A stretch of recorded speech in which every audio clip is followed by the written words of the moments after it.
یہ راہ ہدایت بیان ہے، یہ راہ مزید نئے بیانات سننے کے لیے چینل راہ ہدایت بیان کو ضرور سبسکرائب کریں۔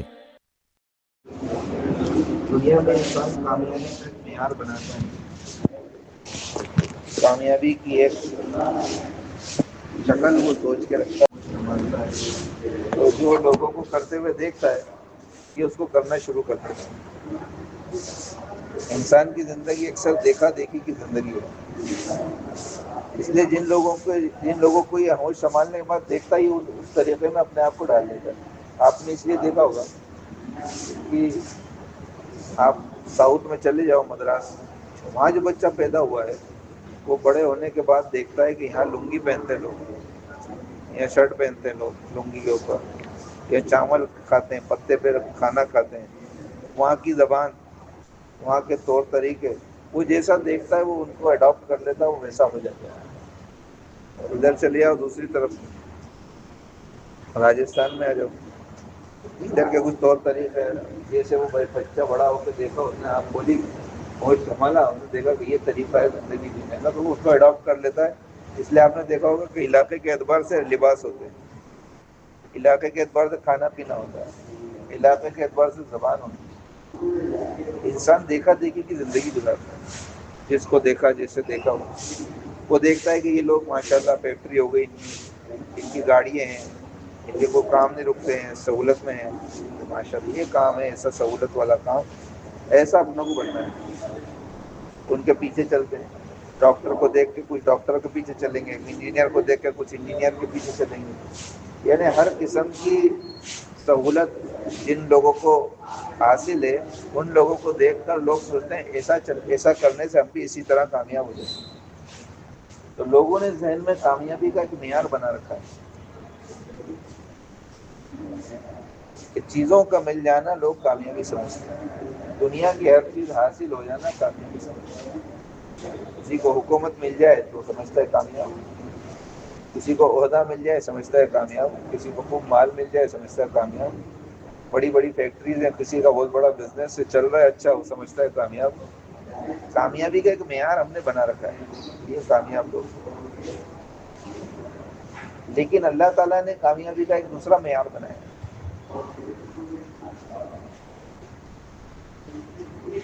ہم کامیابی کسے سمجھتے ہیں؟ چیزوں کو مل جانا۔ آپ تاریخ میں پیچھے جا کے دیکھیں تو ایک بادشاہ گزرا ہے فرعون، اس کے پاس وہ ساری چیزیں تھی جو آج کسی کے پاس ہو جائے تو اس کو لوگ سب سے زیادہ کامیاب انسان ہیں۔ فرعون کے پاس بڑی حکومت تھی، کسی کو آج مل جائے، بڑی فوج، کسی کو آج مل جائے، اتنی عمر اس کی ہو جائے کہ وہ 800 900 سال زندہ رہے، پیسہ بھی خوب، طاقت بھی خوب، جوانی بھی خوب، طاقت، پیسہ، جوانی، سب کچھ اس کے پاس بڑی، ایسا کسی کو آج مل جائے تو ہم اس کو کامیاب سمجھیں گے ناکام سمجھیں گے؟ بتاؤ۔ آپ بولتے رہیں گے تو اچھا رہے گا، بیان نہیں کر رہا ہوں، پر بات کر رہے ہیں، اس کو کامیاب سمجھیں گے، یہ کامیاب انسان ہے۔ ایسے لوگوں سے لوگ مشورے کرتے ہیں، بتاؤ بھائی ہمارے لیے کچھ لیبر ہی کر دو۔ اچھا، اس کے مقابلے میں ایک دوسری زندگی، ایک شخص جس کے پاس کھانے کے لیے 2 وقت کی روٹی میسر نہیں ہے، کپڑوں میں اس کے پیبند لگے، کپڑے روز بدل نہیں پاتا ہے، پیبند لگے کپڑے پہنتا ہے، گھر اتنا بڑا ہے کہ اس کی ٹپریا ہے چھوٹی سی، ایک کمرے کا مکان، پترے کا مکان ہے، ٹپرے کا مکان ہے، پیبند لگے کپڑے پہنتا ہے، اور کھانا اس کو 2 وقت میسر نہیں ہوتا۔ آج اگر کوئی ایسا شخص ہے تو ہماری سب کے ذہن میں یہ شخص کامیاب ہے ناکام ہے؟ بتاؤ، ارے کیا ہے بولو، سچ سچ بتاؤ، ہماری ذہنیت میں یہ ناکام ہے۔ اس سے کوئی جا کے مشورہ نہیں کرے گا، اس سے جا کے کوئی پوچھے گا نہیں، بتاؤ کہ کاروبار کیسے کروں، میں کامیاب کیسے ہو جاؤں، اس کو ناکام سمجھ رہے ہیں۔ لیکن یہ 2 زندگی ہے، فرعون کی زندگی میں نے آپ کے سامنے پیش کی اور ایک پیش کی، لیکن اگر کامیابی فرعون والی زندگی میں ہوتی تو فرعون دنیا کا سب سے زیادہ کامیاب انسان ہوتا، لیکن ہوا نہیں، بلکہ ناکام ہو گیا، اور اللہ تعالیٰ نے ذلیل کر کے اس کو عبرت بنا دیا قیامت تک کے لیے اس کو باقی رکھا کہ یہ عبرت کا نشان ہے اس کے سب کچھ ہونے کے بعد ناکام. اچھا کیسا ناکام ہوا؟ کوئی بڑا آدمی ہو جاتا ہے تو اس کے نام پہ نام رکھنا لوگ فخر سمجھتے ہیں. آج کسی کو فرعون کہہ دو، کسی بچے کا نام فرعون دیکھو، جو بڑے بادشاہ تھا، بہت طاقتور تھا، اسی کے نام پہ فرعون ہی رکھ دو نا. کسی بچے کا نام فرعون نہیں ملے گا، بلکہ کسی کو آپ غلطی سے بھی کہہ دو گے نا اے فرعون تو اچھا سمجھے گا، وہ اس کو گالی سمجھے گا. اس کے نام کو بھی اللہ نے گالی بنا دیا، ایسا ذلیل کیا کہ اس کا نام بھی کوئی لینا پسند نہیں کرتا. پھر دوسری زندگی جس کو ہم ناکامی والی زندگی سمجھتے ہیں، ایسی زندگی اللہ تعالیٰ نے اکثر انبیاء علیہ السلام کو دی، اور خاص طور سے جناب محمد رسول اللہ صلی اللہ علیہ وسلم کو ایسی زندگی دی. پیبند لگے کپڑے. اما عائشہ رضی اللہ عنہ فرماتی ہیں کہ پوری زندگی حضور نے کبھی بھی 2 وقت پیٹ بھر کر کھانا نہیں کھایا. صبح کو کھا لیا تو شام کو نہیں کھایا، شام کو کھا لیا تو صبح پیٹ بھر. 2 چاند 3 چاند گزر جاتے اور آپ کے گھر میں چولہا نہیں جلتا. پیبند لگے کپڑے، کھانے کا یہ حال، اور گھر اتنا بڑا ہے، کھڑے ہو رہے ہیں تو سر چھت سے ٹکرا رہا ہے، اور لیٹ رہے ہیں تو پیر دیوار سے ٹکرا رہا ہے. ایک کمرے کا چھپر کا مکان جس میں کھجور کی چھالیں ڈلی، دیوار بھی کھجور کی چھالوں کی. ایک ام سلمہ رضی اللہ عنہ نے ان کا حجرہ کہا کہ دھول مٹی کچرا بہت آتا ہے، تو انہوں نے اپنے حجرے کی دیوار بنا دی، تھوڑی تھوڑی کچی مٹی سے تھوڑی تھوڑی اوپر کر دی تاکہ وہ دھول مٹی آنا بند ہو. اللہ کے نبی نے دیکھ کر فوراً توڑوا دی. تو ایسی زندگی جو جناب رسول اللہ صلی اللہ علیہ وسلم نے گزاری، ایسی زندگی گزارنے والے کو ہم ناکام سمجھتے ہیں. لیکن آپ بتاؤ، حضور اکرم صلی اللہ علیہ وسلم کامیاب ہوئے ناکام ہوئے؟ جی ایسے کامیاب ہوئے کہ قیامت تک کے آنے والا مسلمان اپنے نام کے آگے محمد لگانے میں فخر سمجھتا ہے، اور ان کے نام پر جان دینے کی کوشش کرتا ہے. آپ کے نام پر کوئی ناموس رسالت پر جان دینے کی، ایسا عزت اکرام والا بنایا، دنیا میں یہ عزت بخشی، اور کل قیامت میں اللہ تعالیٰ مقام محمود پہ فائز فرمائیں گے. دنیا کے اندر کسی کو سب سے اعلیٰ مقام جنت میں ملے گا، وہ کس کو ملے گا؟ جناب محمد رسول اللہ صلی اللہ علیہ وسلم. دنیا میں بھی کامیاب اور آخرت میں بھی کامیاب، لیکن کامیابی کا کوئی نقشہ موجود نہیں جو ہمارے ذہن میں. اور ادھر کامیابی کے سارے فرعون کے پاس، قارون کے پاس، نمرود کے پاس، شداد کے پاس وہ سب چیزیں موجود ہیں جس کو ہم سمجھتے ہیں یہی کامیابی کا معیار ہے، وہ سب ناکام ہے. کل قیامت میں ایک فرشتہ اعلان کرے گا، اے لوگوں، ایک کامیابی کا معیار تم نے بنایا تھا اور ایک کامیابی کا معیار ہم نے بنایا تھا. اللہ کی طرف سے اعلان ہوگا، ایک کامیابی کا معیار تم نے بنایا تھا، ایک کامیابی کا معیار ہم نے بنایا تھا. تم نے جو کامیابی کا معیار بنایا تھا، وہ چیزوں کا مل جانا، دنیا کا مل جانا، اس کا حاصل ہونا، یہ تم نے کامیابی کا معیار بنایا تھا. آج وہ معیار ہم ختم کر دیں گے. وہ سارے معیار جھوٹے تھے، آج تو وہ معیار چلے گا جو ہم نے بنایا تھا. اور وہ معیار کیا ہے؟ انما اکرمکم عند اللہ اتقاکم، کہ ہمارے نزدیک سب سے زیادہ اکرام والا وہ ہے جو سب سے زیادہ ہم سے ڈرنے والا ہے. جو اللہ سے سب سے زیادہ ڈرنے والا ہوگا وہ سب سے زیادہ مقام پہ ہوگا.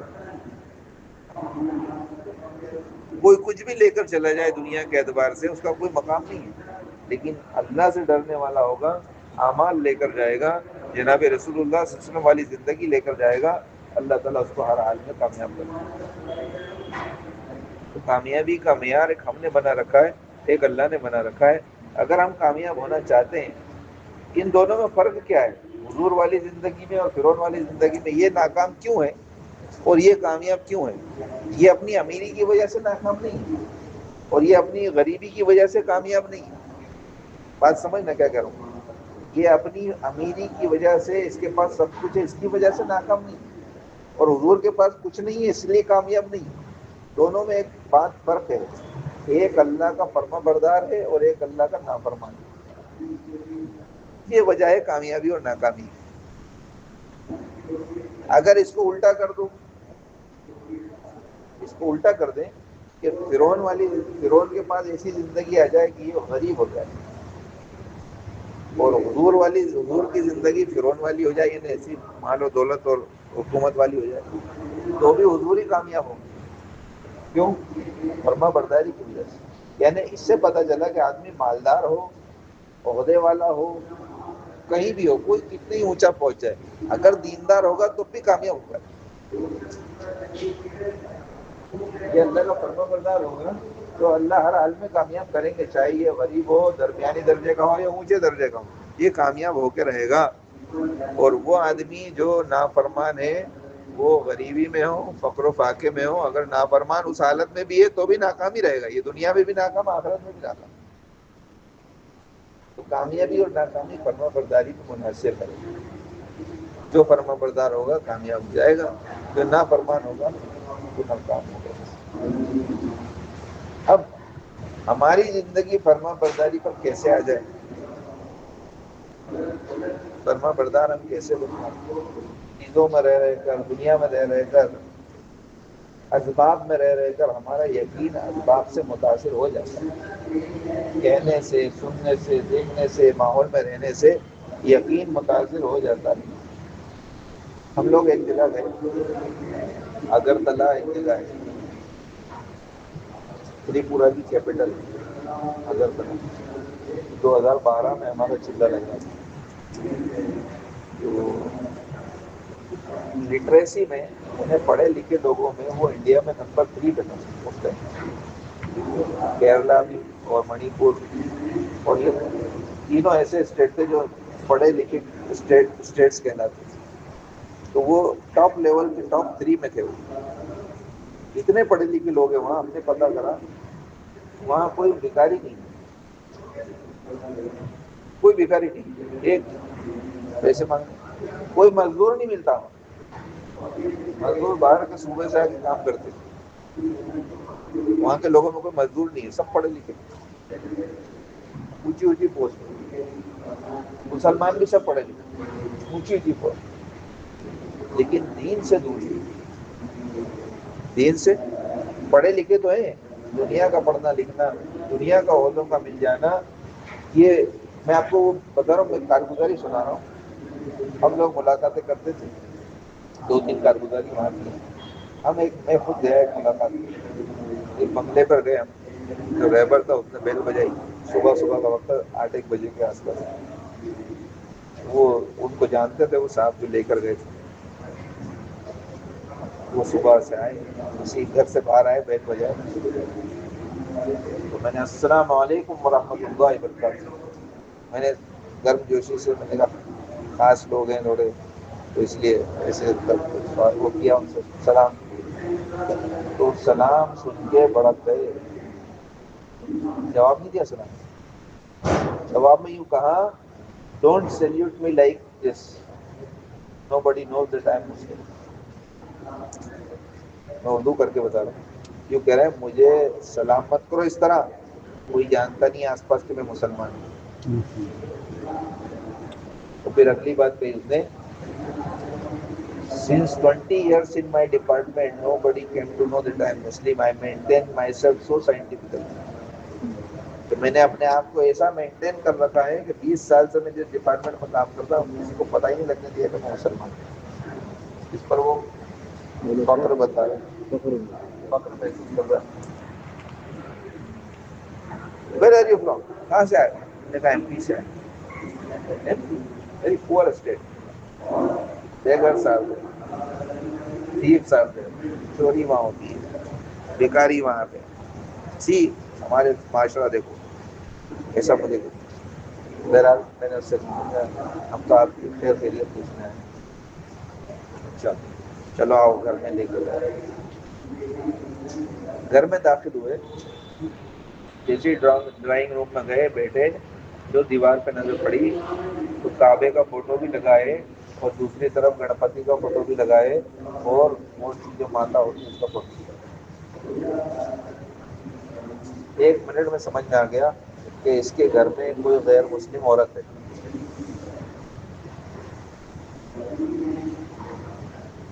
تھوڑی دیر میں وہی عورت پانی لے کے آئی بے پردگی کی حالت میں، ساڑی پہنی ہوئی اور جو ان کا لباس ہوتا ہے. پھر کہنے لگا اگلے ہفتے میری بیٹی کی شادی ہے. اور ایک کارڈ رکھے ہیں ٹیبل پہ. جب میں نے کارڈ اٹھا کے دیکھا تو ایک غیر مسلم لڑکے سے اپنی بیٹی کی شادی کر رہا. پھر کہنے لگا who says that Muhammad having beard like this? وہ تو کس نے بولا تمہیں کہ حضور کی محمد صلی اللہ علیہ وسلم کی ایسی داڑھی تھی؟ تمہیں کس نے بولا؟ بات کرتا رہا اٹھ پٹانگ ادھر. میں نے اس سے اٹھتے اٹھتے کہا الحمدللہ الحمدللہ we are not that much literate that we marry our daughters to non-Muslims. شاید میں نے کہا اتنی پڑھائی نہیں کری ہم نے کہ ہم اپنی بچیوں کو غیر مسلم کو دیں. رات کے 1:30 بجے مسجد میں ہم بس سوئے تھے ریڈی. ایک دم سے مسجد کے پاس والے مکان سے یہ بڑے ساؤنڈ والا ڈی جے ہوتا ہے نا، ڈی جے بجتا ہے، ناچنے کی گانے کی ایک دم آواز شروع ہوئی بہت تیز. 1:30 بجے رات میں سب کی نیند کھل گئی، مسلمانوں کا محلہ. تو یہ رات کے 1:30 بجے اچانک سے کیا وجہ ہوگی کہ ایک دم ناچنے گانے لگ گئے. میں ایک شادی کو لے کے گشت میں گیا، جا کے دیکھا تو گھر کے باہر سین میں وہ بج رہا ہے اور لوگ ناچ رہے ہیں. ہمیں دیکھ کے ایک دو لوگ باہر آئے. بھائی کیا بات ہو گئی رات کو ایک دم 1:30 بجے سے ایک دم خوشی منانے لگ گیا آپ لوگ؟ تو وہ اگرتلہ کی بارڈر بنگلہ دیش سے لگی ہوئی. تو کہنے لگے، میں نے کہا، کہنے لگے وہ میرے نواسا ہے بنگلہ دیش میں، اس کی ختنہ ہوئی ہے تو اس کی خوشی منا رہے ہیں. کتنے رات کو 1:30 بجے رات کو ختنہ کی خوشی میں وہ ڈی جے بجانا. تو میں نے ان کو کہا بھائی یہ سب اپنے دین میں یہ سب نہیں ہے، اللہ کے نبی نے اس پہ منع فرمایا. کیا کہہ رہے ہو عمر؟ یہ حدیث ہمارے لیے نہیں ہے، غریبوں کے لیے. غریب لوگوں کے لیے ہے حدیث وغیرہ، ہمارے لیے. میں آپ کو یہ اس لیے سنا رہا ہوں کہ مالدار ہو جانے سے اللہ کی رضا ملی جائے گی ضروری نہیں ہے. آدمی مالدار ہو کے گمراہ جلدی ہوتا ہے. ایک اپنی زوم آ جاتا ہے اس کے اندر، اپنی لائف اسٹائل خود سے بنانے کی کوشش کرتا ہے. دیکھتا یہ لوگ بھی تو ایسے جی رہے ہیں، آزاد زندگی ہے غیر مسلموں کی. ہماری بھی آزاد. اکثر اگرتلہ میں ہم نے دیکھا انہوں نے جاب کرتے کرتے غیر مسلم لڑکیوں سے شادیاں کر لی. اب وہ غیر مسلم لڑکیوں کو مسلمان تو نہیں کرا، خود ہندو ہو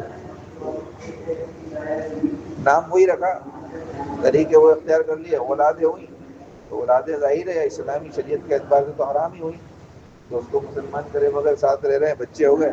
اب بچوں کے بھی نام ملے جلے رکھ دیے، کبھی ادھر شادی کر دی کبھی ادھر کر دی. کوئی سب غلط پلط معاشرہ ہو گیا. چیزوں میں لگ گئے، مال میں لگ گئے، عہدے میں لگ گئے، سب لٹریسی میں اتنے اوپر، لیکن دینداری میں یہاں ہے. ہر حال میں ناکام ہوں گے اگر دین زندگی نہیں ہے. اللہ تبارک و تعالیٰ نے خواص لوگوں کا، خاص لوگوں کا اکرام کرنے کا بھی کہا، لیکن کہا کہ تم خواص کا عوام سے اختلاط ضرور کرو. اگر مالدار غریبوں کے ساتھ نہیں رہے گا، اس کو اپنے مال کی قدر نہیں ہوگی. اس کو اپنی مال کی قدر نہیں ہوگی. مالدار مالداروں میں رہے گا تو مالدار کو اپنے مال کی قدر نہیں ہوگی. مالدار کو اپنے مال کی قدر اور غریبوں کے ساتھ رہ کر آئے گی. بھوک کی قدر، بھوک کیا ہوتی ہے، کھانا کیا ہوتا ہے، جس کو صبح شام دوپہر ناشتے تینوں ٹائم بہترین قسم کے مل رہے ہوں، اس کو اس کی قدر نہیں آئے گی جب تک کہ بھوکوں کے درمیان نہیں رہے. یہ اللہ کے نبی صلی اللہ علیہ وسلم کا ایک معمول تھا. وہ جب بھی اللہ کے راستے میں لوگوں کو چلاتے تھے تو مالدار کے ساتھ، اونچے لوگوں کے ساتھ غریب لوگوں کی جوڑیاں بناتے تھے. ایک شہزادے تھے وائل ابن حجر رضی اللہ تعالیٰ، یہ اسلام لے کر آئے، شہزادے تھے، ہر وقت گھوڑے پہ ہی سوار، اور بہترین لباس، بہترین جوتے، سب کچھ۔ اللہ کے نبی نے ایک سفر میں حضرت معاویہ رضی اللہ تعالیٰ عنہ کے ساتھ ان کو کر دیا۔ اب حضرت معاویہ رضی اللہ عنہ کی حالت بہت خستہ، چپل بھی پیروں میں تھی، اور جوڑی بنا دی کس کے ساتھ؟ وائل ابن حجر کے ساتھ۔ اب عرب میں تو ریت ہوتی ہے، اور جب گرم ہوتی ہے تو ریت گرم ہوتی ہے، لیکن چل رہے ہیں تو معاویہ رضی اللہ تعالیٰ ان سے کہہ رہے ہیں وہ گھوڑے پہ چل رہا ہے، یہ پیدل چل رہا ہے، وہ گھوڑے پہ جوتے پہن کر بیٹھے ہیں اور یہ پیدل ننگے پیر ہیں۔ یہ کہہ رہے ہیں وائل ایک کام کرو، مجھے بھی اپنی سواری پہ بٹھا لو، میرے پیر جل رہے ہیں، ہماری سواری پہ بیٹھو، ہم شہزادے ایسی چلو۔ اچھا ایک کام کرو، سواری پہ نہیں بٹھاتے، اپنے جوتے مجھے دو، میرے پیر، ہماری شان کے خلاف ہے، ہمارے جوتے آپ کو دے۔ معاویہ رضی اللہ نے برداشت کیا اور چلتے رہے، کوئی برا بھلا نہیں کہا، کوئی ناراضگی اختی، برداشت کیا، چلتے رہے، ان کے نفروں کو برداشت کیا، سفر ہو گیا۔ ایک زمانہ گزرا، حضرت معاویہ رضی اللہ عنہ امیر المومنین بنے، بعد میں حضرت علی کے بعد میں حضرت حسن بنے، حسن کے بعد میں حضرت امیر معاویہ رضی اللہ عنہ امیر المومنین۔ اب آپ بیٹھے ہوئے مجلس میں اور آپ تخت میں بیٹھے ہیں معاویہ، اور جتنے میں وائل ابن حجر داخل ہوئے تو حضرت معاویہ نے ان کو بلا کے اپنے تخت کے پاس اور یہ کہا معاویہ یہ بتاؤ اس کا تمہارا گھوڑا اور سواری بہتر تھی یا ہمارا یہ بہتر؟ شرمندہ ہوئے کہ امیر المومنین معاف کر دیجیے، اس وقت ہمارا نیا نیا زمانہ تھا، اس وقت ہم جانتے نہیں تھے کیا اخلاق ہے، کیا آداب ہے، ہم اپنے مال کے ذوق میں تھے، بہتر تو یہ آپ ہی کا ہے۔ یہ واقعہ اس لیے سنایا کہ جب پرانے نیوں کے ساتھ چلیں گے تو نئے لوگوں کی تربیت ہو جائے گی اور پرانے لوگوں کی ترقی ہو جائے گی، پرانے ترقی پہ جائیں گے اور نئے لوگوں کیا ہو جائے گی؟ تربیت ہو جائے گی۔ اس لیے اختلاط کے ساتھ چلنا۔ اللہ کے نبی نے فرمایا اگر تم فتنوں سے بچنا چاہتے ہو تو 3 باتیں لازم پکڑ دو۔ فتنوں کا علاج بتایا، ایک پہلا علاج عموم میں رہو، عموم میں، خصوصی زندگی اختیار مت کرو، عموم میں رہو۔ دوسرا مسلمانوں کی جماعت سے چمٹے رہو، مسلمانوں کی جماعت سے یہ نہیں سب مسلمانوں کے محلے میں ہمیں تھوڑی قرارت ملتی ہے، ہم وہ نئی کالونی میں رہیں گے۔ اکثر مسلمانوں کے جو جب ایسا ہو جاتا نا اسٹینڈرڈ، تو وہ کیا کرتے ہیں سب اوپر تھوڑی پوش کالونی میں مکان بنا لیتے، مگر مسلمانوں کے محلے تو ذرا سا ایسے ہی ہے۔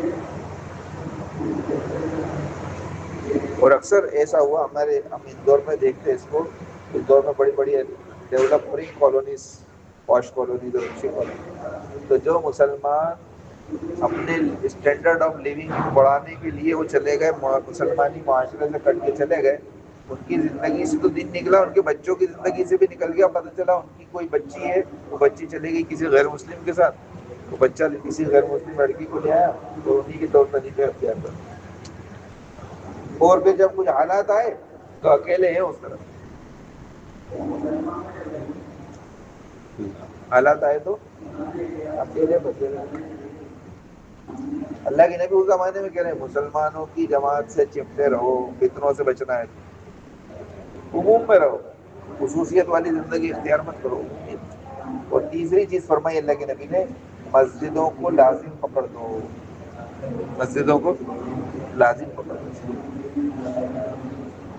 یہ 3 چیزیں فتنوں سے بچنے کے اسباب ہیں۔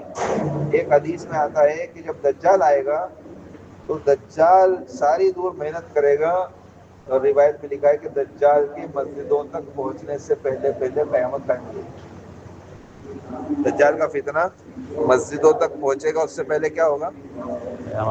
یعنی جو مسجدوں میں رہیں گے یا مسجد کے عادی رہیں گے، یہ دجال کے فتنوں سے کیا رہیں گے؟ محفوظ رہیں گے، یہ محفوظ رہیں گے، بچے رہیں گے۔ تو سے بزرگوں، دنیا کی زندگی میں ہم کتنا ہی کچھ حاصل کر لیں، کتنا ہی عیش کر لیں، اللہ کے نبی ایک دعا کرتے تھے، اللہم لا عیش الا العیش الآخرہ۔ عیش تو کون سی زندگی کا ہے؟ ارے عیش کون سی زندگی کا ہے؟ آخرت کا عیش۔ دنیا میں ہر چیز ٹیمپریری ہے، دنیا کا عیش ٹیمپریری ہے۔ زیادہ بھوک کر لیا، اتنا مال کمایا اور اتنی محنت کری کہ طبیعت اتنی بگاڑ دی کہ اب چائے میں شکر نصیب نہیں ہوتی، بی پی کی گولیاں کھانا پڑتی، نیند کی گولیاں کھانا پڑتی، یہ نہیں کھا سکتے، یہ نہیں کھا سکتے، نمک زیادہ نہیں، ٹھیکا کھاؤ، نعمتوں کے مزے نہیں لے پا رہا۔ وہاں کیا ہے؟ دنیا میں ہر چیز ٹیمپریری ہے، کسی کو سب کچھ مل بھی گیا تو موت پر اس سے لے لیا جائے گا، موت پر۔ لیکن آخرت میں، آخرت کا عیش، اللہ کے نبی کرے عیش تو آخرت کا عیش ہے کہ کچھ واپس نہیں لیا جائے گا۔ جوانی دے دی، اب کبھی بڑھاپا نہیں آئے گا۔ دنیا میں آدمی ہر آدمی جوان بنا رہنا چاہتا ہے، مان لو گاڑی کو نان بھی کرتے ہیں، جوان بنے رہنا چاہتے ہیں، اسی طرح سے میں جوان دکھوں، اسی طرح میں جوان ہوں، آدمی جوان دکھنا چاہتے ہیں۔ خود بینی اور خود پسندی ہر ایک میں ہوتی ہے۔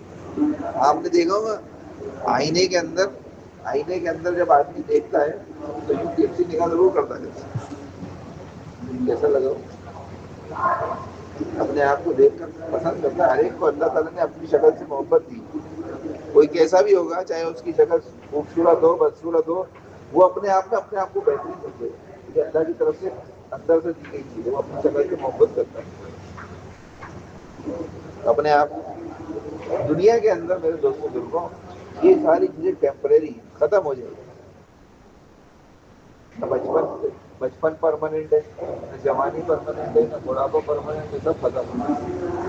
لیکن جنت میں ایک عمر کے ساتھ داخل ہوگا، 33 برس کی عمر ہے، جو عین جوانی کی عمر ہوتی ہے، 33 برس شباب ہوتا ہے، جو عیسیٰ علیہ السلام کی عمر تھی جس میں وہ اٹھائے گئے تھے، اس عمر کا ہر آدمی ہوگا، بوڑھا جنت میں نہیں جائے گا۔ کوئی بھی آدمی بوڑھا ہو کر جنت میں نہیں جائے گا، جوان جنت میں جائے گا، اور یہ جوانی ہمیشہ بنی رہے گی۔ یہاں دنیا میں چیزوں کے کھانے سے آدمی کا جی بھر جاتا ہے، پیٹ بھر جاتا ہے، وہ دونوں نہیں بھریں گے۔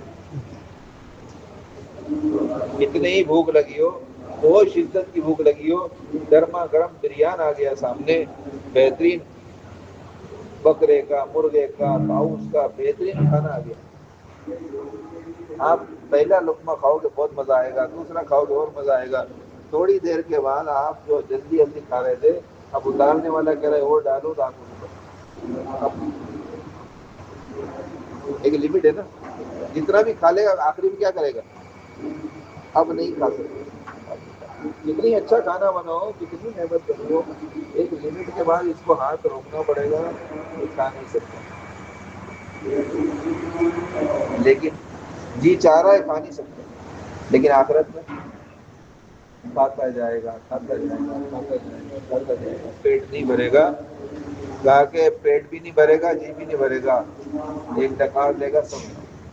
دنیا میں اگر زیادہ کھا لیا بدہضمی ہو جائے گی، دست لگ جائیں گی، الٹیاں ہو جائیں گی، وہاں کچھ نہیں ہوگا۔ ہر چیز کا مزہ پرماننٹ رہے گا، جو چاہے گا وہ ہوگا، جی چاہے زندگی گزارے گا۔ دنیا میں آدمی اپنی چاہتوں کے مطابق زندگی گزارنا چاہتا ہے، لیکن اس کی ہر چاہت پوری نہیں ہوتی، کیونکہ دنیا چاہتوں کے پوری کرنے کی جگہ نہیں ہے، چاہتوں کے پوری کرنے کی جگہ اللہ تعالیٰ نے آخرت بنائی ہے۔ تو پھر دنیا کس لیے بنائی؟ دنیا اللہ تعالیٰ نے ایک کام کے لیے بنائی ہے، یہ کام دیا گیا ہے ہمیں، ہماری دنیا ہمارے کام کے لیے وہ کام کون سا کام ہے؟ انبیاء علیہ السلام والا کام ہے، جناب محمد رسول اللہ صلی اللہ علیہ وسلم والا کام ہے کہ تم بندوں پر محنت کر کے بندوں کا تعلق اللہ سے جوڑنے کی فکر میں لگ جاؤ. تم مالدار ہو، غریب ہو، درمیانے ہو، کیسے بھی ہو، چھوٹے موٹے، کالے گورے، نکلے چپٹے، کیسے بھی ہو، تمہیں سب کو ایک کام کرنا ہے. اس لیے ہم سب کو اللہ تعالیٰ نے ایک لفظ سے خطاب کرا. ہم کسی بھی قبیلے کے ہوں، کسی خاندان سے ہوں، کہیں کے بھی ہوں، کسی ملک کے ہوں، کسی نسل کے ہوں، اللہ تعالیٰ نے ایک لفظ میں لپیٹ دیا ہم سب کو. نہیں، ہم سب کو ایک لفظ میں لپیٹا ہے، کنتم خیر امت. لفظ امت میں لپیٹا ہے. کیا میں لپیٹا ہے؟ امت. ورنہ زمینی بارڈر سے تو ذہن میں بارڈر بن جاتی ہے. غور کرنا میں جو کہہ رہا ہوں، زمینی بارڈر دیکھیے ہم نے، زمینی بارڈر، ملکوں کی بارڈر، صوبوں کی بارڈر، ضلعوں کی بارڈر، محلے کی بارڈر، مسجد کی بارڈر. یہ بارڈر ہے جو زمین پہ بنی ہے نا، یہ ذہن میں بھی بارڈر کھینچ دیتی ہے. ہم ایران گئے تو ایران میں دیکھا وہاں بلوچستان میں وقت لگانا، تو بلوچستان والے سے اس کی بارڈر سے لگا ہوا ایک اور بلوچستان ہے جو پاکستان میں ہے، اور اس کی بارڈر سے ایک لگا ہوا ہے جو افغانستان میں. تینوں میں تھوڑا تھوڑا حصہ ہے. ایران میں بڑا بلوچستان، یعنی اتنا بڑا بلوچستان میں 8,000 مسجد ایران میں، جس میں 7,000 سنیوں کی اور 1,000 شیعوں. ہمارے اپنے بلوچستان میں 13 استعفا کرتا. تو میں آپ کو اس لیے بتا رہا ہوں کہ یہ بلوچستان، وہ بلوچستان، پھر آگے خراسان ایران میں، وہ خراسان ایک بارڈر کٹ کے افغانستان میں بھی. پھر اس سے آگے چلے تو ایک ہے ترکمانستان، وہ ترکمانستان الگ ہے، اور ایک ترکمانستان کا ایک حصہ ایران کے اندر ہے. میں آپ کو اس لیے بتا رہا ہوں کہ ان کے بٹوارے سے پہلے ایک ہی لوگ تھے. بلوچ قوم ایک ہی قوم تھی، خراسان والے ایک ہی تھے. ساری دنیا میں باطل نے بارڈر کے ذریعے مسلمانوں کے ذہن کو بانٹا. بارڈر کا یہ جو بٹوارے ہوئے نا دنیا بھر میں، یہ دنیا بھر کے جو بٹوارے ہیں، یہ بٹوارے مسلمانوں کو ذہنی طور پہ ان کی اجتماعیت کو، ان کو کاٹنے کے لیے سارے بٹوارے. یہ سوچی سمجھی سازش ہے، یہ کوئی لڑائی جھگڑے کے اپنے اوپر چیز نہیں. آپ دیکھو میں آپ کو بتاتا ہوں، اپنا ہندوستان، اس کے اندر افغانستان بھی تھا، اسی کے اندر پاکستان بھی تھا، اسی کے اندر بنگلہ دیش بھی تھا، لیکن یہ سب ایک ہی ملک تھا. اب ہو گیا، انہوں نے کر دیے سب میں بٹوارے، یہ الگ ملک، یہ الگ ملک. اب بتاؤ یہ بارڈر زمین پہ بنی، لیکن ہمارے ذہن میں بنی کہ نہیں بنی؟ وہ پاکستانی ہے، وہ بنگلہ دیشی ہے. ادھر والے کیا کہہ رہے ہیں؟ یہ ہندوستانی مسلمان. پاکستانی کیا کہہ رہے ہیں؟ یہ مہاجر ہے. ایسے ہی نا، یہ ہندوستانی مسلمان ہے، یہ پاکستانی، یہ بنگلہ دیشی مسلمان، یہ بنگالی لوگ ہیں. حالانکہ جب بٹوارا نہیں ہوا تھا اس کے پہلے کہاں کے لوگ تھے؟ وہ ایک ہی ملک کے لوگ تھے. ایسے ہی وہاں ہوا بلوچستان میں. وہ بلوچ کہتے ہیں، ہم نے ان سے بات کری تو کہتے ہیں زیادہ اچھے بلوچ ایران کے. حالانکہ وہی قوم تھی، صرف زمین پہ بارڈر بنی تو ذہن میں بارڈر ہے. یہ خراسان ادھر ہے، خراسان ادھر، یا ایرانی خراسانی کہہ رہے ہیں ہم بہتر ہے، وہ افغانی خراسانی کہہ رہے ہیں ہم بہتر ہے. حالانکہ دونوں ایک ہی قوم ہے، صرف زمین پہ بارڈر بنی ہے، ذہن میں کھل گئی. اس کو آپ تھوڑا نیچے لو، اپنے ہی ملک میں، اپنے ہندوستان میں اگر اپن صوبوں کی بارڈر ملتے ہیں تو صوبوں کی بارڈر سے بھی ایک ذہنیت بنتی ہے. مدراسی ہے، یہ بہاری ہے، اپن ایم پی والے، یہ وہ والے. کسی نہ کسی درجے میں ذہن میں اپنا پن ہوتا ہے نا. آپ کی بہار میں جاؤ، وہاں بھی ایم پی والا مل جائے، ایسا ہوتا ہے نا اپنا پن، یار یہ اپنا والا ہے، اور اپن بہار میں دوسری جگہ. حالانکہ ایک ہی ملک کے لوگ، صرف زمینی بارڈر ہے نا. اچھا اس کو صوبے میں لیا، صوبے میں ضلعوں کی بارڈر. تو ابھی اندور والے ہیں، ہم بھوپال والے. بارڈر زمین پہ ہے لیکن ذہن کہاں پہ کھینچی ہوئی ہے؟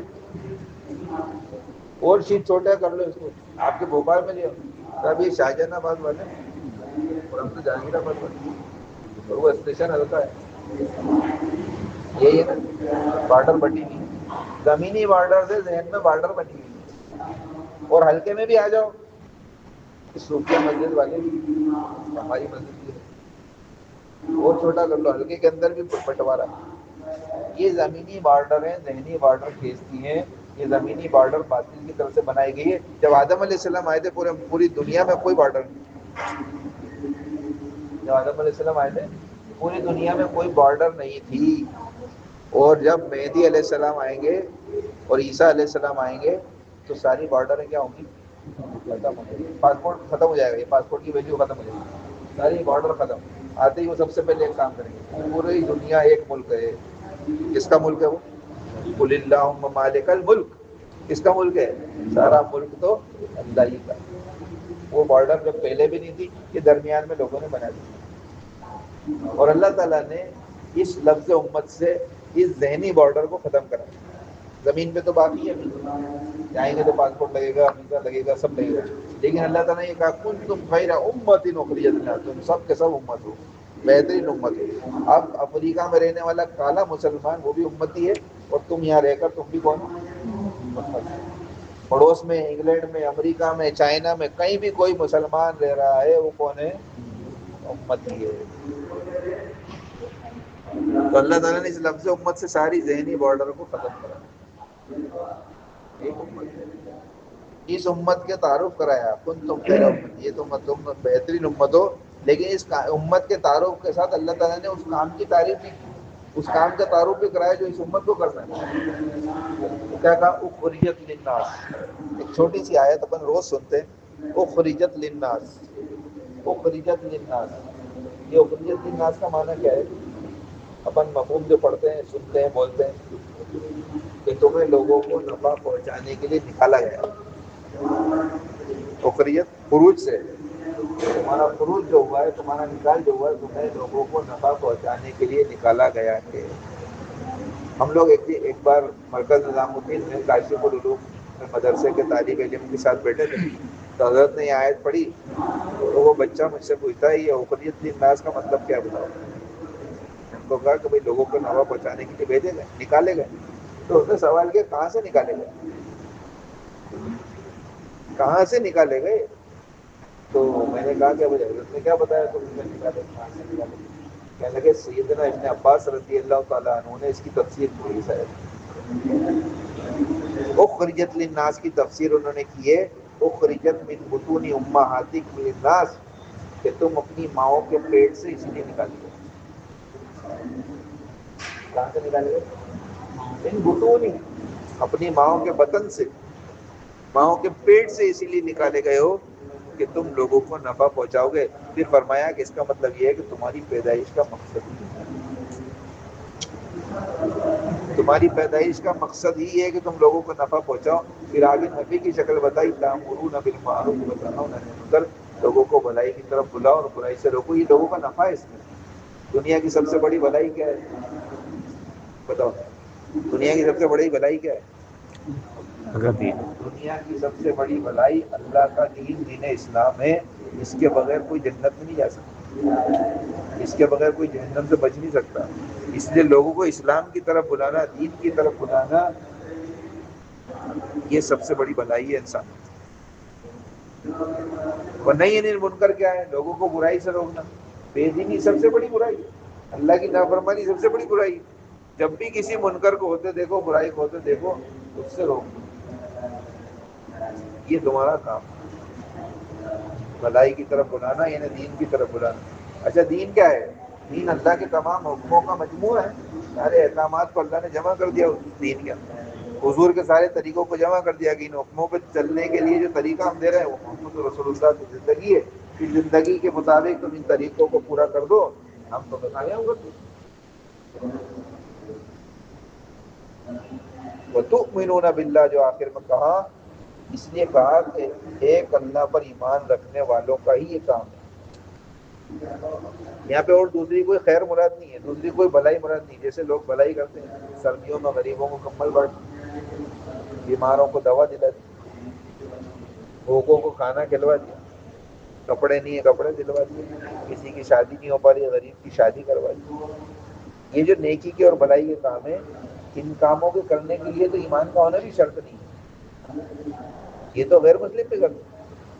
ارے غریبوں کو کمبل بانٹتے نہیں بانٹتے غیر مسلم، وہ بھی کھانا کھلا دیتے ہیں غریبوں کو، وہ بھی کپڑے دے دیتے ہیں، وہ بھی شادی بیاہ میں مدد کر دیتے ہیں، چیریٹی کے نام سے ان کے یہاں بھی 100 بار عیسائی بھی کرتے ہیں۔ تو اس بھلائی کے لیے نہیں کہا جا رہا ہے، یہ تو ہے کرنا ہے، یہ بھی کرنا ہے، لیکن مسلمان ممتاز کیوں ہے؟ کون سی بھلائی میں ممتاز جو صرف یہی کر سکتا ہے؟ وہ یہ کر سکتا ہے کہ لوگوں کو جہنم سے بچانے والے کام میں ہی لگے، یہ سب سے بڑی بھلائی انسانیت کے لیے۔ آج چیزوں پہ محنت ہوتی رہی تو چیزوں کی عظمت دل میں آ گئی، انسانوں کی محنت ختم ہو گئی تو انسانیت ختم ہوئی۔ سننا کیا کہہ رہا ہوں؟ انسانیت کیوں ختم ہوئی؟ کیونکہ انسانوں پہ محنت ختم ہوئی۔ انسان محنت کا میدان نہیں رہے، چیزیں محنت کا میدان ہے، تو چیزوں نے ترقی کر لی، انسانوں کی قیمت گھٹ گئی، چیزوں کی قیمت بڑھ گئی، پیسے کی قیمت بڑھ گئی، انسان کی قیمت گھٹ گئی۔ آپ بتاؤ، آپ نے سنا کبھی صرف 5,000 روپے کا جھگڑا تھا، اس نے اس کو جان سے مار دیا؟ کبھی ایسا ہو جاتا ہے؟ جھگڑا کتنے کا؟ 5,000 روپے کی لڑائی، یا کسی نے کچھ کہہ ہی دیا، کسی نے کچھ کہہ دیا، بات اتنی بڑی کہ ایک دوسرے کی جان ہی لے لی۔ اب بتاؤ 5,000 روپے کے انسان کی جان کی قیمت ہے کیا؟ 5,000 روپے، ارے ایک نیمبو کی بھی قیمت نہیں ہے 5,000 روپے۔ ہاں، نیمبو بھی نہیں خرید سکتے آپ 5,000 روپے میں، بیش قیمتی چیز ہے۔ آپ جو نیمبو 1 روپے 2 روپے میں لا رہے ہو، اس کی قیمت 2 روپے نہیں ہے۔ ایک نیمبو بنا کے دکھاؤ 2 روپے میں، وہ بنا سکتے 2 روپے میں نیمبو؟ کیوں بھائی؟ یہ تو مفت میں ہے، نیمبو مفت میں آیا، یہ 2 روپے اس میں کسان کی محنت کے دے رہے ہیں۔ نیمبو کیا کر رہا ہے؟ جتنی نعمتیں اپن کھا رہے ہیں نا اللہ کی، تربوز، آم، سیتا پھل، جو بھی کھا رہے ہیں یہ پیسے سے نہیں کھا رہے ہیں، یہ مفت میں کھا رہے ہیں، اس کی قیمت نہیں دے سکتے ہم۔ بتاؤ تربوز 70 روپے کا تربوز آتا ہے، 100 روپے کا تربوز آتا ہے، 100 روپے دے کے کسی کو بولے ایک تربوز بنا کے دکھاؤ 100 روپے تو بنا سکتا ہے 100 روپے میں تربوز؟ نیمبو بنا سکتا ہے جی؟ ڈیجے بھی نہیں بنا پائیں گے، ایک نیمبو نہیں بنا سکتے 5 روپے کا؟ دنیا بھر کے لوگوں کو دے دو آپ، لاکھوں روپے دے دو کہ نیمبو بنا کے دکھاؤ اس سے، تو سب اللہ کے خزانے سے مفت آ رہا ہے۔ یہ جو آپ تربوز کے 100 روپے دے رہے ہو، یہ ان نے جو کسان نے محنت کری، اگایا، یا لا کے بیچا، ٹرانسپورٹیشن، یہ وہ اس کی قیمت ہے، یہ 100 روپے اس کی کا، یہ تو بیش قیمتی چیز ہے، یہ تو قیمت سے بن ہی نہیں سکتا۔ کیوں بھائی؟ میراج بھائی منڈی میں جتنی سبزی بیچتے ہو آپ، یہ سبزی مفت میں آ رہی ہے کہ آپ جو رات کو اٹھ کے جا رہا ہو نا اس کے پیسے کما رہا ہو؟ اس کے آگے آپ نے کسی کو دے دیا، وہ بیچارہ وہ لے کے چلا، اس نے اس میں آپ سے جو خریدا، جو آگے جوڑا، وہ اس کی قیمت جڑ گئی۔ آپ نے جو کام کرا آپ کی قیمت جوڑ دی، کسان نے جو کام کرا اس کی قیمت جوڑ دی، تو جو سارے پیسے بن رہے ہیں نا، جس کا آخری میں بک کے بن رہا ہے، وہ سب کس کی قیمت ہے؟ یہ ہماری محنت کی اور اس کی قیمت ہے، اس کی تو قیمت ہو ہی نہیں سکتی۔ وہ بنا سکتا ہے؟ ایک انگور نہیں بنا سکتا؟ یہ اللہ کے خزانے سے اپن سب مفت استعمال کرتے ہیں، لوگ چیزوں کو مفت سمجھ رہے ہیں، اللہ کی محنتوں سے کو اصل چیز آخرت ہے، آخرت میں ملنے والا مزہ ہمیشہ کا مزہ ہے۔ اللہ تعالیٰ فرما رہے ہیں آخرت کی زندگی دنیا کے مقابلے میں بہت بڑی ہے، اور دنیا کی زندگی آخرت کے مقابلے میں بہت بڑی ہے۔ فرمایا وما متاع الحیات الدنیا فی الآخرہ الا قلیل، دنیا کی زندگی بہت چھوٹی ہے آخرت کے مقابلے میں۔ کتنی چھوٹی ہے؟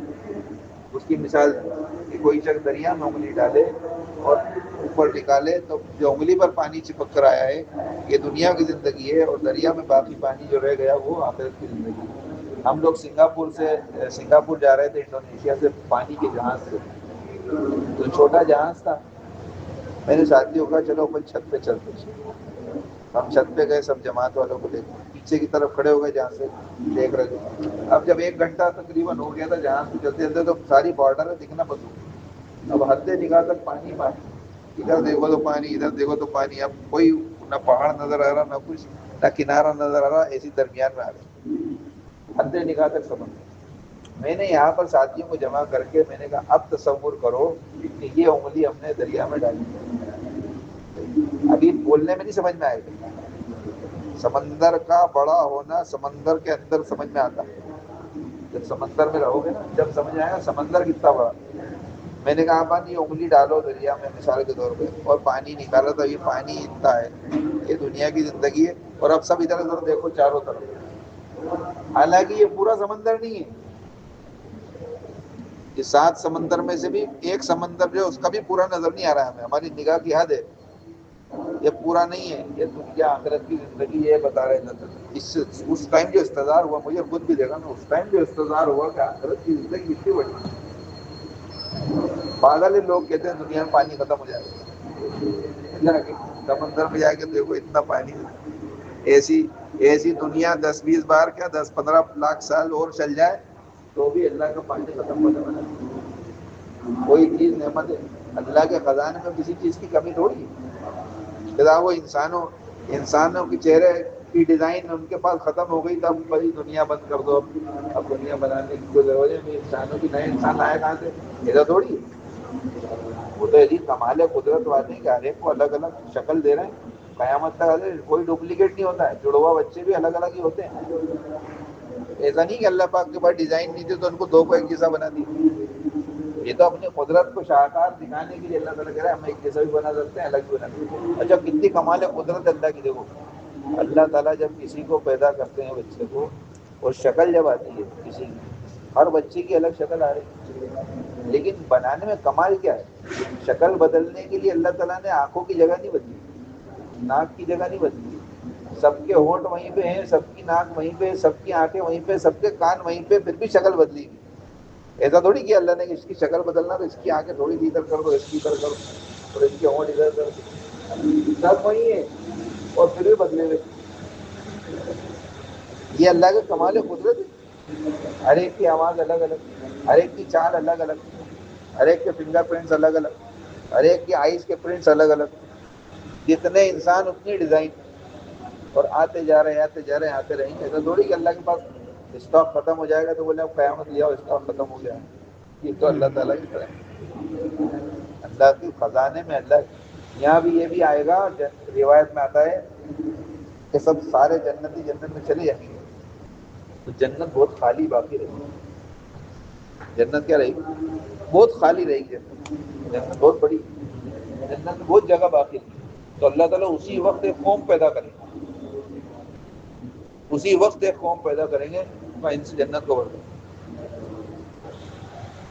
تو فرشتے یوں کہیں گے کہ اللہ تعالیٰ آپ جہنم کو انسانوں سے کیوں بھر رہے ہو، جہنم کے لیے بھی ایک ایسی قوم پیدا کر کے ان کو ڈال کے بھر دو، ان کو تو بیچاروں کو معاف کرو، فرشتے ایسا کہیں کہ جہنم کے لیے بھی ایک قوم پیدا کر دو، اس کو جہنم میں ڈالنا، تو اللہ تعالیٰ فرمائیں گے کہ میں بغیر وجہ کے انعام تو دے سکتا ہوں لیکن بغیر وجہ کے سزا نہیں دے سکتا، کیونکہ وہ جو قوم میں پیدا کروں گا اس نے کوئی عمل تو نہیں کرا ہوگا، اس کو بغیر وجہ کے انعام دے سکتا ہوں، لیکن کسی قوم کو پیدا کر کے بغیر وجہ سزا دے دوں، اللہ تعالیٰ ظالم نہیں ہے، وہ سزا تو ملے گی ہمیں اپنے گناہوں کی نحوست کی وجہ سے، وہ سزا تو ملے گی گناہوں کی ظلمت کی وجہ سے، انسان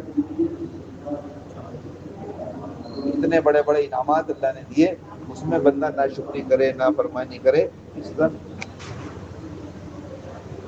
کل قیامت میں جہنم کے اندر جب ڈالا جائے گا، بڑے بڑے جو دانشور لوگ اور VIP لوگ سمجھے جاتے تھے، ان کے سر کے اوپر گرم گرم پانی تیل ڈالا جائے گا، اور حدیث میں ہم تعلیم میں پڑھی ہم نے سب تعلیم میں لکھا ہے کہ اس کو یہ کہا جائے گا لے آج تیری تعظیم ہو رہی، کیا ہو رہی، دنیا میں تو بہت عزت والا سمجھا جاتا تھا، آج کیا ہو رہا ہے، تیرا اکرام کرے، تیرا استقبال اس سے ہو رہا ہے، بہت ذلت والا عذاب جہنم، اللہ ہم سب کی اس سے حفاظت کرتا، اللہ ہم سب کی اس سے حفاظت کرتا۔ یوں آتا ہے کہ جہنم میں بھوک کا عذاب ہوگا، بھوک لگے گی، بھوک، جب بھوک لگے گی اتنی شدت ہوگی کھانے کو، تو زقوم نام کے ایک درخت ہے، اس درخت میں کانٹے دار پھل ہے، جس کے چاروں طرف کانٹے دار، وہی پھل کھانے کو ہوگا، اتنی بھوک لگی ہوگی کہ مجبوری میں اس کو کھانا پڑے گا، لیکن جب کھائے گا وہ کانٹے گلے میں اٹک جائیں گے، اب پانی ڈھونڈے گا کیسے اس کو اتاروں، پانی وہاں ہے نہیں، وہاں پہ زانیہ عورتوں کی شرمگاہ سے نکلی بھی غلاظت کو کھلایا جائے گا، زانیہ عورتوں کی شرمگاہ سے نکلی غلاظت اس کو کھولایا جائے گا اور وہ اس کو پیش کیا جائے گا۔ اس کی تکلیف اتنی ہوگی کہ اس کو اسی کو پینا پڑے گا کھولتے ہوئے پانی۔ جب یہ اس کو اس کے منہ کے پاس لائے گا اور پینا شروع کرے گا تو روایت میں لکھا ہے کہ اس کا اوپر کا ہونٹ اوپر چڑھ جائے گا، نیچے کا ہونٹ نیچے چڑھ جائے گا، اور جب یہ اس کو پیے گا تو اس کے گرم ہونے کی وجہ سے، پینے کی وجہ سے اس کی آنتڑیاں سب جل کے پخانے کے راستے سے باہر ہو جائے گی، تکلیف بھی ہوگی، باہر ہو جائے گی، سب ہوگا۔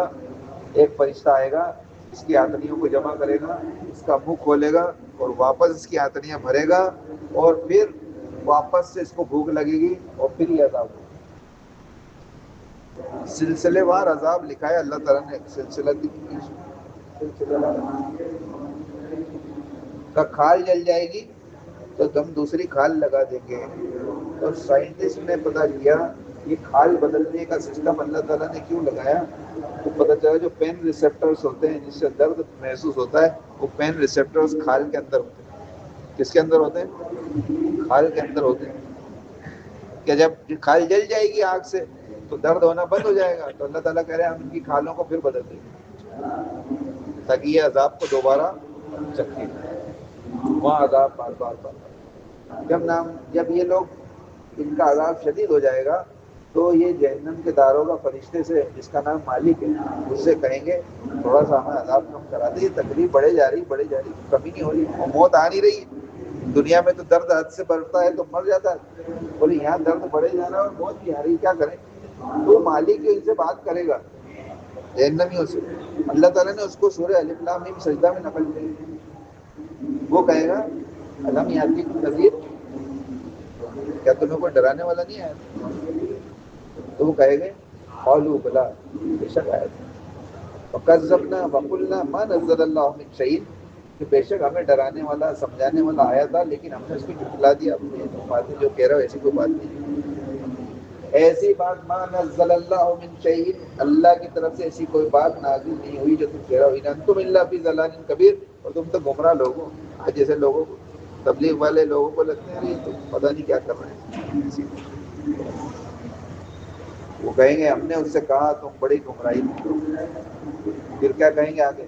وقالوا نسمع او نعقل ما كنا في اصحاب السعیر، کاش کہ ہم اس دن سمجھ لیتے جب سمجھانے والا آیا تھا، کاش کہ ہم اس دن سن لیتے اس کی بات، ما كنا في اصحاب السعیر، تو ہم جہنم والوں میں سے نہیں ہوتے۔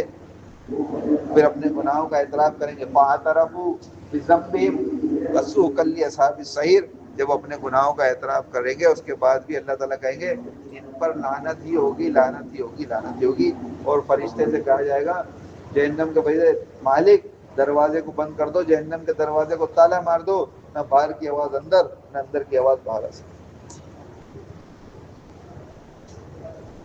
آگے اللہ تعالیٰ نے یہ فرمایا کہ یہ اعتراف کریں گے۔ اس کی اگلی آیت میں اللہ تعالیٰ نے امید باندھی، یہاں تک تو اللہ نے بتایا یہ سب ہوگا، یہ سب ہوگا، اللہ تعالیٰ نے ان الذین یخشون ربهم بالغیب لهم مغفرۃ واجر کبیر، لیکن جو اللہ سے ڈرے گا اللہ کو بن دیکھے دنیا میں، لہم مغفرۃ، اس کے لیے مغفرت ہے، واجر کبیر، اور اجر کبیر ہے۔ آج موقع ہے بغیر دیکھے اللہ سے ڈرے، اور اللہ سے ڈرنے کی علامت کیا ہے؟ اللہ کے حکموں کو اللہ کے بغیر دیکھے پورا کرے، اللہ کے نبی کے طریقوں پر چلے، اللہ کو بغیر دیکھے، اللہ کے نبی کو بغیر دیکھے ہی چلے، دین اپنی زندگی میں آئے، پورا آئے، 100% آئے، یہ دو رنگی والی زندگی نہیں چلے گی، راضی رہے رحمان بھی اور خوش رہے شیطان بھی، یہ دو رنگی والی زندگی اللہ کو پسند نہیں ہے، اللہ کو بھی خوش کر رہے ہیں، شیطان کو بھی، نماز بھی پڑھ رہے ہیں۔ ہم مسلمانوں کی ذہنیت کیا ہو چکی ہے کہ ان کو دینداری کی اصل شکل معلوم نہیں، ان کو یہ نہیں معلوم کہ ایکچوئل دینداری کہتے کسے۔ ایک لڑکے کا بایو ڈاٹا آیا شادی کے لیے، ڈاکٹر لڑکا تھا، تو میں نے اس کو پڑھا تو اس کی پوری ڈیٹیل لکھی تھی، اس کے نیچے لکھا تھا اباؤٹ ہم، اس کے بارے میں، لڑکے کے بارے میں لکھا تو لکھا تھا he is being brought up in a very strictly religious environment, he is a 5 times namazi, یعنی یہ انتہائی درجے کی دینداری کے ماحول میں پرورش پایا گیا لڑکا ہے اور 5 وقت کا نمازی ہے، اس کی تعریف لکھی کس میں پرورش پائی ہے؟ انتہائی درجے کا، ایکسٹریملی ریلیجیس انوائرمنٹ کا، انتہائی قسم کا دینداری میں پرورش پایا گیا لڑکا ہے، 5 وقت کا نمازی ہے۔ اور اگلی بات نیچے لکھی تھی اس کی ہابیز، اس کے شوق کیا کیا کیا بھائی؟ اوپر تو یہ لکھا ہے، نیچے اس کے شوق لکھے ہابیز۔ ہابیز میں لکھا تھا he is a good singer and he is having his own rock band۔ یہ بہت اچھا گویا ہے اور اس کا خود کا راک بینڈ ہے، یہ آپس میں مل کے باجے پہ بجاتے ہیں۔ اوپر کیا لکھا ہے؟ انتہائی دیندار۔ اور شوق کیا کیا ہے یہ لکھا، ایک ہی بایو ڈاٹا میں دونوں چلی۔ اس پر میں نے ایک اندازہ لگایا کہ ایسا نہیں ہے کہ یہ انہوں نے جان بوجھ کر لکھ دیا، یہ اس کو سمجھتے ہی نہیں، یہ سمجھتے بھائی نماز پڑھنا اور دینداری اپنی جگہ ہے اور یہ گانا بجانا اپنی جگہ ہے۔ جب خوشی کا موقع ہے، اس لیے آپ نے دیکھا ہوگا کہ مسلمان اللہ رسول کی خوب باتیں کریں گے، نماز بھی پڑھیں گے، روزے بھی رہیں گے، سب ہے۔ تو شادی آئے گی تو پھر ان کے گھر میں گانے بجانے ہو رہے، گیت سنگیت کی محفلیں چل رہی مسلمانوں گھر میں۔ ہمارے رشتے دار سب بہت سارے بھوپال میں رہتے ہیں، ان کے گھر میں وہ بہت بلاتے ہیں، ہم جاتے نہیں، وہ سب یہی کرتے بہت سارے۔ کیا ہوا کہ 3 دن پہلے وہ رات کو ایک گوئی آ جاتا ہے ہارمونیم اور طبلہ لے کے، رات بھر بے پردگی کی حالت میں ادھر ادھر عورتیں بھی بیٹھی، مرد بھی بیٹھے، اور الٹے سیدھے تانے فکروں والے گانے یہ سب کر کے وہ بے حیائی والا ماحول بنا۔ شادی بیاہ کرتے کیا ہوتا ہے، وہی لوگ جب نکاح ہوتا ہے تو سب رومال باندھ کے ٹوپی باندھ کے پیسے بیٹھے ہوئے۔ دیکھا نہیں دیکھا؟ وہی لوگ رات میں یہ کر رہے تھے، صبح میں یہ کر رہے تھے۔ کیا ہوا؟ راضی رہے رحمان بھی اور خوش رہے شیطان۔ یہ 2 رنگی والی زندگی۔ بس میرے دوستوں، آپ سے یہ درخواست ہے کہ یہ 2 رنگی والی زندگی ہماری بھی ختم ہو اور امت کی بھی ختم ہو۔ ہم اپنی زندگی، چلو 2 رنگی زندگی ختم ہو گئی، لیکن اب ہماری ذمہ داری ہے کہ ہم سب پہ محنت کر کے اپنی زندگی ویسی بنائیں۔ ہم تو دیندار ہو گئے لیکن لوگ بے دین رہے تو ہماری بھی پکڑ ہوگی۔ یہ ذمہ داری ہے، دعوت کی محنت ایک ایسی ذمہ داری ہے جس کے نہیں کرنے پر پکڑ ہے، چاہے آپ کتنے دیندار ہو۔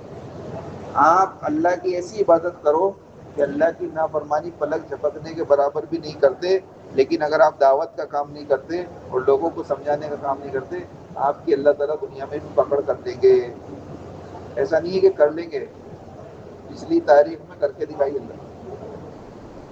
آپ نے وہ واقعہ سنا جس کو جبرائیل علیہ السلام ایک بستی کو ہلاک کرنے پہنچے اللہ کے حکم سے، اور وہاں پر دیکھا کہ ایک دیندار بندہ ایسا رہتا ہے جو اللہ کی نافرمانی پلک جھپکنے برابر نہیں کرتا، اور وہ جبرائیل علیہ السلام رک گئے کہ اگر بستی ہلاک کروں گا تو یہ بھی ہلاک ہو جائے گا۔ تو اللہ تعالیٰ نے اس سے پوچھا اللہ کیا کروں؟ تو اللہ تعالیٰ نے کیا جواب دیا آپ سب نے سنی ہے، الٹ دو اس بستی کو اسی کے سمیت، یا ایک روایت میں ہے کہ سب سے پہلے الٹ دو اسی کے اوپر۔ تو آپ اسی سے شروع کرو، کس سے؟ جو سب سے زیادہ فرما بردار تھا۔ وجہ بھی بتائی اللہ نے کہ کیونکہ یہ خود اب فرما برداری میں لگا رہا، لوگ میری نافرمانی کرتے تھے، اس کی پیشانی میں بدلی۔ اس لیے آپ کی، میری، ہماری سب کی ذمہ داری کیا ہے؟ کیوں بھائی کیا ذمہ داری؟ ہم خود دین پر عمل کرتے ہوئے لوگوں کو دین کی طرف لانے کی فکر کریں۔ اسی محنت کا نام دعوت اللہ کی محنت ہے، اسی کو لوگ یہ کرتے رہے تو لوگ اس کو تبلیغی جماعت کہنے لگے۔ حالانکہ تبلیغی جماعت اپنے آپ میں کوئی نام نہیں ہے، یہ تو امت کا کام ہے، یہ سنت کا کام ہے، امت کا کام ہے اور سنت کا کام، سنت کے مطابق جو جس نے کلمہ پڑھا اس کے ذمہ کام ہے۔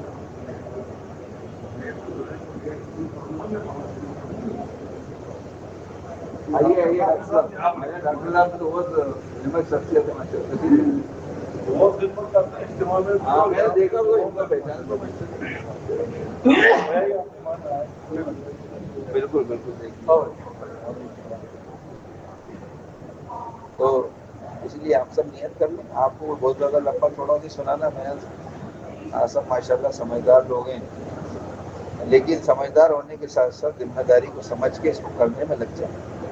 50 سال عمر ہو گئی، 60 سال عمر ہو گئی، 70 سال عمر ہو گئی، آپ بتاؤ 50 سال کی عمر میں کتنے 4 مہینے گزر گئے؟ ایک سال میں 3 بار آتے ہیں 4 مہینے، جب جا کے 12 مہینے ہوتے شراز میں، ایک سال میں کتنے 3-4 مہینے، تو 50 سال میں کتنے ہو گئے؟ اور جس کی 60 ہو گئی اس کے 180، اور جس کی 70 ہو گئی اس کی 210۔ اپنی اپنی عمر کے حساب سے 3 میں ملٹیپلائی کر لو کہ اتنے 4 مہینے دنیا میں نکال چکے۔ 20 سال کا آدمی 60 مہینے نکال چکا ہے، 30 سال کا 90 گزر چکا ہے، 40 سال کا 120 گزر چکا ہے۔ اب کل قیامت میں عمر کا سوال ہے، عمر کہاں گزر گئی؟ میں یہ نہیں کہہ رہا، یہ الفاظ کہیں نہیں ملیں گے آپ کو کہ اتنے 4 مہینے لگایا، آپ یہ نہیں پوچھا جائے گا، لیکن یہ ضرور پوچھا جائے گا آپ نے اپنی عمر کہاں گزاری۔ تو اپنی زبان میں یہ بات کر رہے ہیں کہ اپن یوں کہیں گے اللہ پاک 150 کے 150 4 مہینے دنیا پہ لگا کے آ گیا، ایک بھی نہیں دیا میں نے آپ کو، پوری عمر کہاں گزار دی؟ دنیا پہ لگا دی۔ اچھا بتاؤ، کسی سے اگر 150 روپئے کسی کے پاس ہے، اس سے اپن کہیں 1 روپیہ دے دو اللہ کے راستے میں،